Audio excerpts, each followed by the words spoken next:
आप सदन में प्रश्न नहीं करना चाहते, तख्तियां लेकर आ रहे हैं।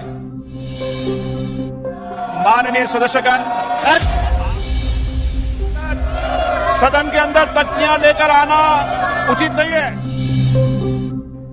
एक तरफ सरकार दूध, दही, लस्सी, मक्खन, आटा, दाल जैसी मूलभूत चीजों पर जीएसटी लगाती है, तो दूसरी तरफ जनता और विपक्ष से उम्मीद की जाती है कि वो इसके खिलाफ आवाज भी ना उठाएं।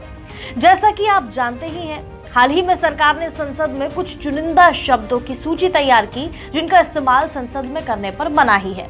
अब जब विपक्ष को अपनी आवाज उठाने का कोई रास्ता नहीं दिखाई दिया तो संसद में विपक्ष प्ले कार्ड लेकर पहुंच गए। आज जब संसद की कार्रवाई शुरू हुई तो विपक्ष के नेताओं ने प्ले कार्ड के जरिए हंगामा खड़ा कर दिया। खासतौर पर ये प्ले कार्ड उस तरफ दिखाए गए जहां कैमरे का एंगल होता है। इतना ही नहीं, लोकसभा स्पीकर ओम बिरला के चेहरे के सामने भी प्ले कार्ड लगाया गया जिसमें कांग्रेस और अब के समय में बढ़ती महंगाई की दरें लिखी हुई थी। हंगामा बढ़ता देख स्पीकर ओम बिरला ने संसद की मर्यादा बनाए रखने की बात कही। तब भी जब विपक्षी नेता शांत नहीं हुए तो ओम बिरला ने कहा कि संसद के अंदर आप प्रश्न नहीं करना चाहते, आप महंगाई और किसानों के बारे में शांति से बात नहीं करते। माननीय सदस्यगण, आपने बहुत महत्वपूर्ण प्रश्न लगाया है। किसानों के समर्थन मूल्य पर प्रश्न लगाया है। आप सदन में प्रश्न नहीं करना चाहते, तख्तियां लेकर आ रहे हैं। ये दादा नियमों की किताब लेकर खड़े हैं और नियमों की किताब आपने पढ़ रखी है। ये नियम की किताब, दादा नियम की किताब पढ़ाओ इनको।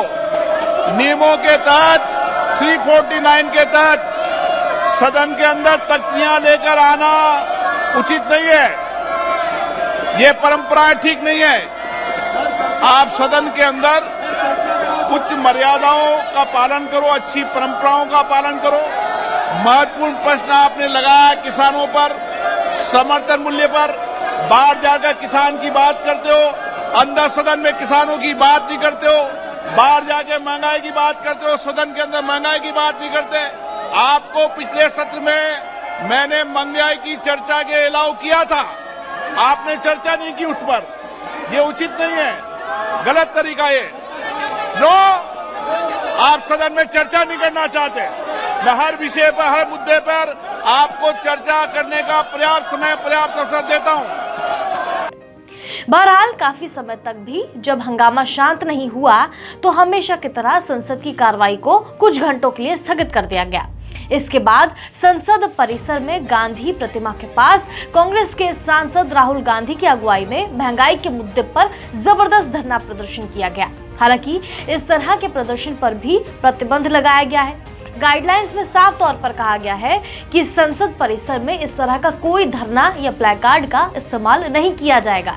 इसके बावजूद विपक्ष लगातार इन मुद्दों पर सरकार से चर्चा की मांग कर रहा है और जनता को ये एहसास दिलाने की कोशिश की जा रही है कि महंगाई अब बर्दाश्त से बाहर होती जा रही है। वैसे विपक्ष के इस दबाव का सरकार पर कितना असर पड़ता है, ये तो आने वाला वक्त ही बताएगा। आप अपनी राय हमें कमेंट बॉक्स में दे सकते हैं।